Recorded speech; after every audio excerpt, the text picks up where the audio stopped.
Just nope. Just nope. Nope. It's gonna tilt your casting. All right, go get a drink. No. Okay, this isn't even like a tilt point. This is actually a fair question because people are asking why didn't we just choose to cast the replay of that series. The reason for that is because that series wasn't supposed to play in the first place. So I don't care that there's a replay of it. That game shouldn't have played without us. So we're not acknowledging that it exists. Maybe that's an ignorant thing, and no players want to acknowledge that. That would be a point of view to accept. But the TLDR guys, it was our choice, our decision. As I said, we're not going back on it at this point. So hopefully we'll see sort of in 2 months' time, and he won't be too upset about the ban. At any rate, we are getting into a new best of 3. This one's going to be a ZvT, so not ZvZ hype! Hooray! Spawning here on the top right side of Dusk Towers, we've got the Red Zerg player, XL5's PiG, who I did not think would be in the loser's bracket so quick. In the bottom left, as the blue Terran, he's Juggernaut Jason. Where's Jason? Okay, so Jason, again, little shout out to this guy. His I don't know what you want to call it. Whatever the instance of interaction between him and Avila was, it really did kind of clue a lot of people into who he was. I didn't really know too much about him, but I did kind of get, I guess, through his response videos and his explanations of things regarding Avila, like, it kind of clued me in, like, this is a smart cookie. This is a guy who knows what he's talking about when it comes to StarCraft 2, and can we be real? His voice is pretty great. Like, I'm just saying. So you remember? It's like me remembering Marine King smells nice. Yeah, kind of like one of those weird little things. Yeah, makes sense. Well, ZvT on Dusk Towers. They are both GMs, so this should be a nice match. Jason was nice enough to, I think, I don't know if you can really accommodate PiG's latency coming from Australia, but I guess he was nice enough to not care. Just kind of let PiG choose where to go and what to do. As PiG did end up hosting the lobby. So nice of him. There are some players that, you know, they would love to have a breakout performance, but they know it's probably not going to happen, so they're at least getting experience with the tournament, or they're at least having fun with some of our lower level players that showed up today.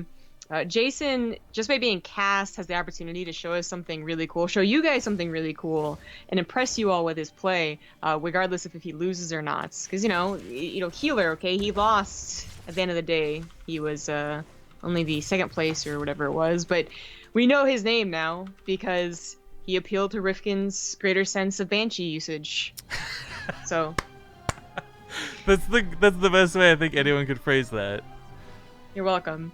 So if Jason, you know, I don't know if he's going to be a weird player like that. They only come once every, 100 players, but he could certainly show us some really good moves, some really good strategy, some really good micro. Macro is going to be very hard, I guess, to impress. It's usually like only the innovations of the world can be like, oh my god, why is macro so good? Him and Bomber, I guess, too. Bomber, lately especially. Yep. Actually, casting him in the Sidebet Racehorse has been a true pleasure. Yeah, and the finals are this Friday. Him and who's the Alive? Alive has been looking so sick with a lot of his control. The focus fire and bailings and a lot of the fights he's been taking on creep that look suicidal that end up going well for him. 2016 hashtag Year of Alive. I don't know. Maybe, just like Hearthstone, Year of Hearthstone. I think that Alive's gonna be a special just look out for him, but not exactly going to draw any big names yet. He's had 5 years and he's starting to hit his stride. Again, I should say. He has actually had a couple of times where he's been pretty good. No, he's still a nice foiling. JK, so he's a Marine. So, what has PiG scouted? Okay, he scouted a Widow Mine. He scouted the 3rd CC with this Overlord, and he saw a factory with a tech lab on it, which you don't know what that is for. It did end up being just swapped with the barracks, but he does not know that. It looks a little suspicious right now.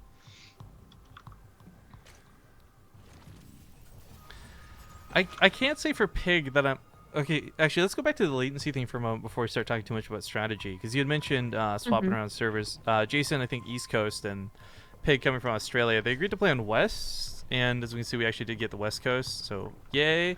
Unfortunately, though, as we've learned through North America, and casting many, many games on this, within North America, like East Coast, Central Coast, and West Coast are very, very different. And I'm actually wondering if because Jason made that statement, right? Like Pig's gonna have better latency than him. I'm wondering if that'll actually be true. And if it is, that's gonna be really disappointing. But Yeah. regardless, that could definitely affect things like if you're trying to put those liberators down, if you're trying to get them like nudged in just in case, if you need to unsiege a move or pick up tanks and drop, there's a lot of ways the Terran matchup really could get screwed over just by having a little bit of latency delay. And that's not me trying to talk balance, don't get me wrong, guys, but it is the fact that same way with banelings, if you want to manually detonate a baneling and you've got like milliseconds of delay, you're gonna miss a lot of those hits. Mm-hmm. Queen just barely surviving here. Part of the delay that could have hit in. Yeah. And the Liberator's going to go ahead and continue to harass, but also scouts, very important. I'm not sure Jason has really gotten any eyes on like what exactly is happening. His Reaper died fairly early on. Doesn't look like it, so he hasn't seen like the Roach Warren, for instance. And Dusk Towers is not the default map for roaches like it is on some other maps. You can, and in fact, many people are going much more commonly for Mutiling Bling on this map. Two-base Spire, especially because of actually the common practice of Liberators and Bunny builds on this map. But it looks like Pig is going for Roaches. He also is getting a Spire and Infestation Pit, so playing towards that late game. I'm not sure if it's actually going to be good, though. We'll see how this plays out, but if Jason is going to be hitting his marks, you know, as 1-1 finishes up with combat shields and he pushes out, he could find an opportunity where Pig has too much of everything, or not enough, but everything still, you know? Just barely doesn't hit barely. those. Good predictions, though. Just to clarify something, too, because we got some questions coming in chat about this, like why are we in the losers bracket. It's because the winners bracket just hit that weird hiccup. Congratulations to Penguin, though, as we look and refresh. He did advance, and he's fighting against the Disruptor next. I don't know much or anything about Disruptor, but I do wish Penguin the best of luck, because if he wins, then he goes up against Solo, or if Disruptor wins, he goes up against Solo, and that's when we'll head back to the winners bracket for the qualifying match, because that'll determine one of the two players through the wildcard qualifiers. Yep. Looks like Penguin was pretty excited about beating Realmer, too. Really? Revenge! Really not kidding when I say this bracket is going to look like it's going to be ZvZ. I'm calling it now. Like, all three are going to... It's going to be 3 Zergs. I just know it. I'm scared, and I know it, Zombie Grove. I guess we're going to be subconsciously rooting for Jason, then. But Pig is getting into a very good position, and Jason is not going to try and stop him from getting there. He's actually already kind of given up. And he's going towards 2 more starports, and it's got to be for Liberators. But unfortunately, while Zerg have been trying to get to much faster highs for a while now, that's not uncommon. It is a little uncommon to see Terrans try and get to 3 starports this quickly, and I really feel like it affects them more.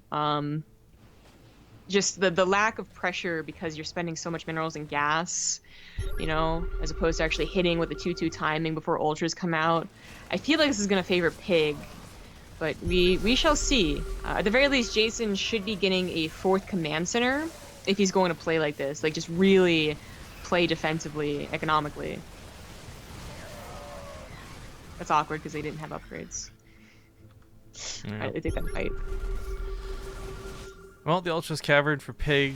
I feel a little bit bad for Jason if he doesn't get information on this, because I guess checking his vision really quick, he doesn't know about layer, much less hive timing.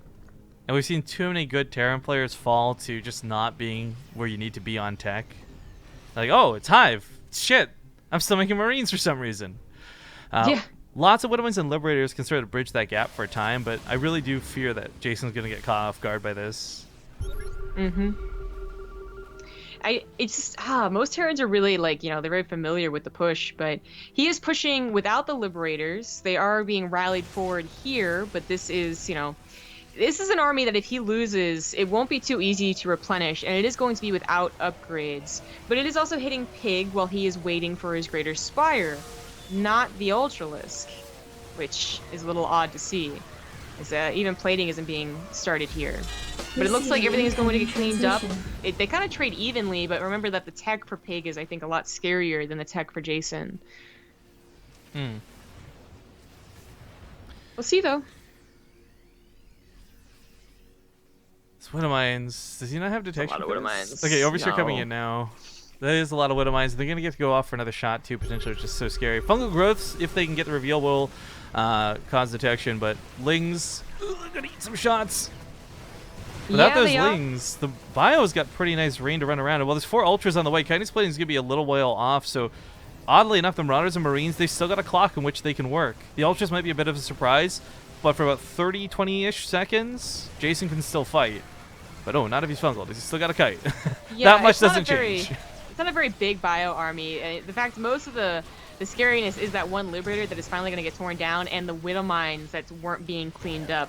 Now they are. Now Kaida's plating can finish, and Jason, what looked to be relentless, is starting to really peter out here. And he did not have a 4th base, but he's trying to get one now.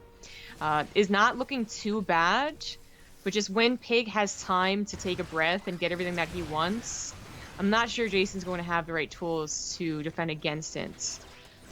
And there is that breath he can now take. He can go for Broodlords, he can go for more upgrades. He has secured his 5th base. It's now already done, and on 75 drones, he's looking pretty good. I am actually, for Jason's sake, I guess this isn't as bad as I thought it was going to be when the Ultras timing would hit, but he still doesn't have a Ghost Academy down. He's not got enough barracks to even make the appropriate amount of Ghosts, if that's going to be the case. And we've seen some players very distinctively go paths outside of Ghosts. Going Liberators, going Widow Mines, going Tanks, going massive amounts of Marauders. Concern with a lot of this lies in the fact that if this ends up being more than just Ultras, if this ends up going, say, Broodlords, Jason could be in a lot of trouble. Dropping's not a bad choice, but with even just a couple Ultras home on the defense and Chitin Splitting done, as you can see, it doesn't really take a lot of damage, so they won't be done too quickly. Yeah. Try and tuck off to the right side as well, and Pig totally anticipated that. Takes care of it, no problem. The reliance on Liberators, I mean, he's going to have a lot of Liberators. 3 starports is no joke, but they are going to be mainly for the ground defense. He's going to need something else for the potential Broodlords, which again, Pig has had both options for a while. He got the Ultras Cavern and he got the Greater Spire. He's had a couple of Corruptors as well, but I think he was wary of turning them into Broodlords because the Liberators were attacking them at the time and he needed to actually tear them down. But now that's everything's calmed down, he makes 3. Not a lot, honestly. I guess it depends on what composition he wants to go for, more land-based or more air-based, but he does not end up defending his 5th. That's a very nice drop from Jason. Go, go, go, Ultras! Just kidding, they don't need any extra help. They don't need any encouragement. The upgrades were actually not that great. Like, at the same time that I was kind of, like, worried about Jason not having his upgrades or his big old attack, I guess the same thing could have been said for Pig. Like, Pig was on 1-1-1 for a very long time. Now he's getting to that nice Carapace upgrade. He's getting his Lings to be a little bit better, too. He doesn't have Adrenal Glands, and I think that's always going to be a worthwhile investment, especially since he's banking so much money. But that tends to be forgotten about, especially as you are more focused on what is, like, the best Tier 3 army you can get. Broodlord, Ultras, Infestors, and maybe Queens for those transfuses, and actually Creep Spread, which is not the greatest right now from Pig. It was cleaned up and hasn't really been put down again. More and more Liberators and more command centers. I mean, the fact that Jason got to this point, you know, he didn't try and push and then get overwhelmed and immediately counterattacked, is pretty good for him. I have confidence in the late game Terran against the late game Zerg, actually. It's just that moment while they're trying to push and pressure and they don't quite have their ghosts, or they're trying to decide between Ghosts and Liberators, that I'm worried for Terran. But now that they've gotten to this point, Jason has a pretty sizable bank too. It's going to be hard for either one of them to push into each other. Pig's have to start, you know, putting up spine crawlers or leaving Ultras behind on the base, which are, you know, very great at defending, but they're also very expensive units to have on the front line. But Pig does go for the attack. He's going to tear down one of these building command centers. The other one can be lifted for sure. We have no technical response, I guess. Everyone to put that against the Broodlords. The Liberators in non-liberation mode are kind of an odd choice to do that. But Ghosts can take care of Broodlords if they're not touched by the Broodlings. I guess 3-3 is also finishing up, so Jason has a pretty powerful army. I guess, you know, kind of part of this too is for the fact that I didn't think this to go to Ghost. That's on me because I just realized, like, it's Dust Towers, right? How many long games do we see where players get that extra time? These chokes are so hard to push through, and well, there's a planetary here. I would have expected it more to be over here, where we've been seeing planetaries and missile turret farms come down from a lot of Terran players.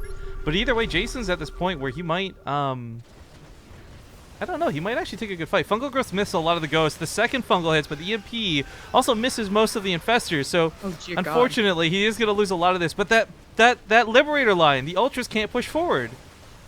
No, but that one fungal took away not only a lot of his liberators, but a lot of his medevacs. So his ground army, well, which was already kind of, bio, right?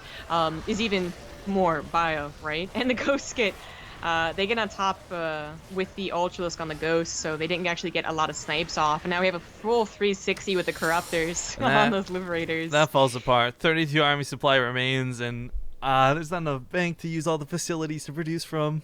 Now, Pig might not push here because he might think there's a lot more behind this than there was, and just bides his time for a few more moments. But I think the second he gets a clue that there's not really a lot of Terran at home, he'll at least start. If nothing else, the Broodlord's here to deny mining. Maybe push into this planetary slowly. I can't imagine he'll sit around the middle of the map AFK for too long. Okay. Yeah. Jason, he had 1,000 is not much of a bank. That's enough to take a somewhat bad start to an engagement and then pull out, but he just took a bad engagement overall, and he would have the money, I guess, with the 5th base now up and a 6th base being created, but he would need a lot more time than what Pig should give him. Now, I feel like Pig has, like, against Penguin, for instance, there's been times where maybe he could have had a kill move and then he didn't, and the game went on longer than it really needed to. I was a little worried that he would be doing that here as well, but he seems to be pushing forward with his Broodlords. He's doing pretty well with them, too. He's up to 10 Broodlords versus 7 Liberators, 1 Ghost, and 25 Marines. If they ever got the chance to go under them, maybe they could help, but probably not. Pig never went for centrifugal hooks, blah, of course, because he was going for roaches in the early part of this game, so the slow banelings end up crashing into the army. The Ultras all die, but the Broodlords are all still alive, and the Corruptors are just barely going to be enough to take all these Liberators. Good GG. game. Well, Pig takes that game. That wasn't too bad from Jason, I gotta say. Like, there was that one bad engagement, and that fell apart. And unfortunately, with the nature of TVZ, sometimes you can get broken so hard. Like, you don't actually have the larva to remake his Zerg, you don't have the money to remake his Terran, whatever the case may be. But that's not bad out of Jason. Now, we